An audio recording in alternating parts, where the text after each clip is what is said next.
Israel और फिलिस्तीन के बीच लड़ाई थमने का नाम नहीं ले रही।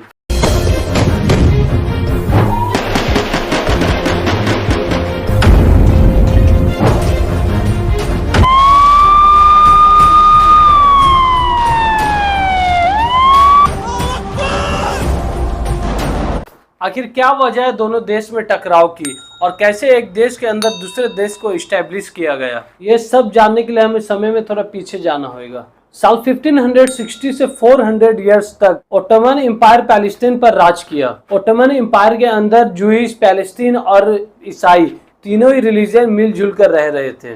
ओटोमन एम्पायर के अंदर सिटी को पूरी तरह से रिकंस्ट्रक्शन किया जाता है, जिसमें सभी रिलीजन के अलग अलग वर्कशिप करने की जगह दी जाती है और जूइश रिलीजन का सेपरेट कंट्री नहीं था उस वक्त। वर्ल्ड वॉर 1 में ओटोमन एम्पायर को हराने के लिए ब्रिटिश अरब का साथ मांगता है। मैकमोहन और हुसैन करस्पॉन्डिंग साइन कर अरब को पैलेस्टाइन देने की बात की गई और दूसरी तरफ ब्रिटेन बैलफोर्ड डिक्लेरेशन साइन कर जूइश को होमलैंड देने का वादा किया।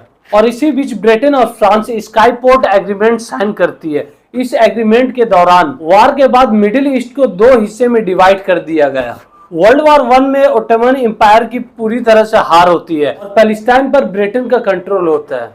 ब्रिटिश की जीत अरब और जूइश के बीच कॉन्फ्लिक्ट का रीजन बनती है, जिसकी वजह से आज तक लाखों लोगों की जान और मासूम बच्चों को मारा गया। 19वीं सेंचुरी में यहूदी के अगेंस्ट यूरोप में सैनिटिज्म मूवमेंट चला। 19वीं सेंचुरी के लास्ट में यहूदी की कंडीशन ये हो गई, यूरोप के रोड साइड खुलेआम फांसी में लटका दिया जाता। क्रिश्चियनिटी ईसा मसीह की मौत का बदला यहूदी से लेना शुरू कर दिया था। यही रीजन था यहूदी को यूरोप में जहां देखा जाता वहां मार दिया जाता। इस सब से एक आंदोलन शुरू हुआ जिसे जायनिज्म से जाना जाता है। जूइश नेशनल मूवमेंट का डिमांड था वर्ल्ड वाइड जितने भी यहूदी है उन्हें रहने के लिए एक सेफ प्लेस दी जाए और वो सेफ प्लेस उनका प्रॉमिस लैंड है। प्रॉमिस लैंड से मतलब है जितने भी यहूदी है उन सब का मानना है गॉड यहावे का प्रॉमिस है उन सब से उन्हें लैंड देने की, जहां से उनकी रिलीजन की शुरुआत हुई। इस मूवमेंट में 2 इंसान का इंपॉर्टेंट कैरेक्टर रहा, एलिजर बिन यहूदा और दूसरा है थियोडर हार्जी।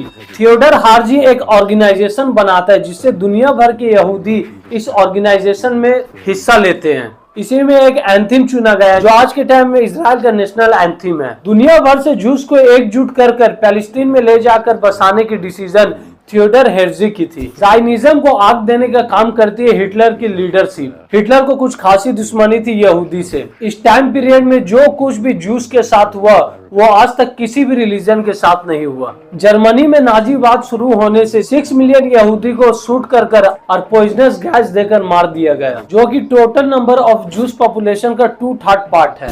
यहूदी को ये लगा अब कोई जगह है जहाँ हम सेफ रह सकते हैं, वो है पैलेस्टीन। और 2.5 लाख यहूदी फिलिस्तीन में जाकर शरण लेता है। नाजीवाद का इनडायरेक्ट फायदा यहूदी को हुआ। दुनिया भर से जितने भी जूस थे वो फिलिस्तीन में जाकर खुद का एक सिटी इस्टेब्लिश करता है, तेली आवी। फिलिस्तीन में यहूदी की पॉपुलेशन इंक्रीज होने से अरब को ये लगा अब हमारा कंट्रोल हमारे सब कॉन्टिनेंटल पे वीक हो रहा है और यही रीजन है 1936 से 1939 तक अरब रिवॉल्ट चला,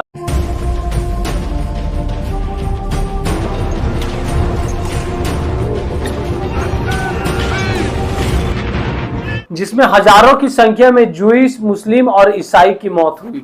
इस रिवॉल्ट के बाद ब्रिटेन एक व्हाइट पेपर जारी कर यहूदी को पैलेस्टीन आने से रोकती है। अब सिचुएशन कुछ ऐसा हो गया, एक ही परिवार के कुछ मेंबर पैलेस्टीन पहुंच चुका था और कुछ को आना बाकी था। और दूसरी तरफ यूरोप और पोलैंड में हिटलर 6 मिलियन यहूदी को मार चुका था और ये नंबर अभी जारी था। ऐसे में यहूदी जाए कहाँ? यहूदी ऑर्गेनाइजेशन यूरोप से गैर कानूनी तरीके से यहूदी को पैलेस्टीन ले जाने का काम करता है। इसी बीच सेकंड वर्ल्ड वॉर स्टार्ट होता है। यहूदी अलाइड फोर्स यानी सोवियत संघ का साथ देता है और अरब जर्मनी का साथ देता है, क्योंकि दोनों ही यहूदी के अगेंस्ट स्टैंड होता है। सेकंड वर्ल्ड वॉर में सोवियत संघ, अमेरिका और इंग्लैंड की जीत होती है और फरवरी 1947 में ब्रिटेन फिलिस्तीन और इजराइल के केस को यूएनए में रेफर करता है। यूएनए वही ऑर्गेनाइजेशन है जो सेकंड वर्ल्ड वॉर के बाद लीग ऑफ नेशन के फेलियर होने पर बनाया गया। यहूदी को अमेरिका, यूएसएसआर और इंग्लैंड का साथ सेकंड वर्ल्ड वॉर में देने का फायदा यूएनओ में वोटिंग के दौरान मिला, जिसमें इजराइल कंट्री बनाने के फेवर में 33 वोट और पैलेस्टीन के फेवर में 13 वोट। 10 कंट्री ऐसे थे जिन्होंने वोट करने से मना कर दिया। हालांकि इंडिया उस वक्त इजराइल कंट्री नहीं बनाने के फेवर में था। फिर बाद में 1950 में इंडिया इजराइल को मान्यता दे देता है। यूएनओ इजराइल को 53%, अरब को 47% पैलेस्टीन का एरिया देता है। अरब कंट्री इस बात को मानने से इनकार करता है और यूएनओ के फैसले के दूसरे दिन ही दोनों देशों में वार देखने मिलता है, जो 1948 से 1949 तक चलती है। इस वार में इजराइल के अगेंस्ट इजिप्ट, जॉर्डन, सीरिया और इराक शामिल था और इस सब देशों को इजराइल अकेला ही डिफेट करता है। और फिर कुछ सालों बाद इजिप्ट, जॉर्डन और सीरिया इजराइल को मान्यता दे देता है। मतलब अब ये सब कंट्री इजराइल को एक प्रॉपर अलग देश मानता है। ये तो हुई फिलिस्तीन में इजराइल के बसने की कहानी। अब जानने की कोशिश करते हैं आखिर क्या वजह है प्रेजेंट में दोनों देशों के बीच युद्ध की।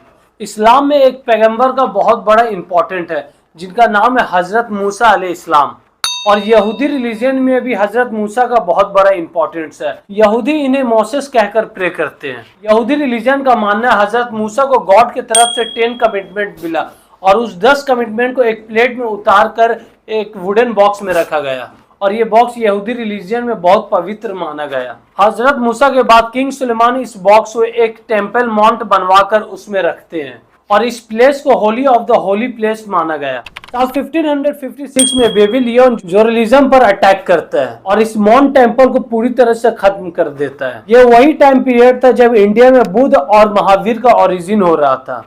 1556 बीसी के अटैक के बाद 3 अटैक और जूरलिज्म पर हुए। इन 3 अटैक के बाद टेम्पल माउंट वाले एरिया में सिर्फ वेस्टर्न वॉल बचा और ये वही दीवार है जिस तरफ यहूदी फेस कर कर प्रेयर करता है। 638 एडी में पैलेस्टाइन पर मुस्लिम का कब्जा हुआ। मक्का मदीना के बाद इस्लाम में मस्जिद अल अक्सा को बहुत बड़ा इंपॉर्टेंट दिया गया और इस इंपॉर्टेंट के पीछे 2 रीजन है।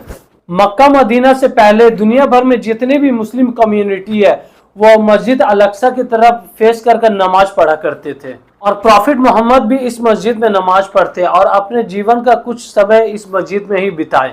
और दूसरा रीजन है जब प्रॉफिट मोहम्मद इसरा और मेराज पर बुर्राक पर बैठ कर गए, मस्जिद अल-अक्सा ही वो जगह थी जहां से प्रॉफिट मोहम्मद इस जर्नी की शुरुआत करते हैं। मस्जिद अल-अक्सा जिस जगह पर है, यहूदी कम्युनिटी का मानना ये सारी लैंड टेम्पल माउंट की है और हम एक न एक दिन इस जगह पर टेम्पल बनाएंगे, जो टेम्पल यहूदी पैगंबर किंग सुलेमान के द्वारा बनाया गया और यूरो किंग बेबीलोन के द्वारा तोड़ा गया। और यही रीजन है दोनों रिलीजन के बीच इस प्लेस को लेकर आस्था की।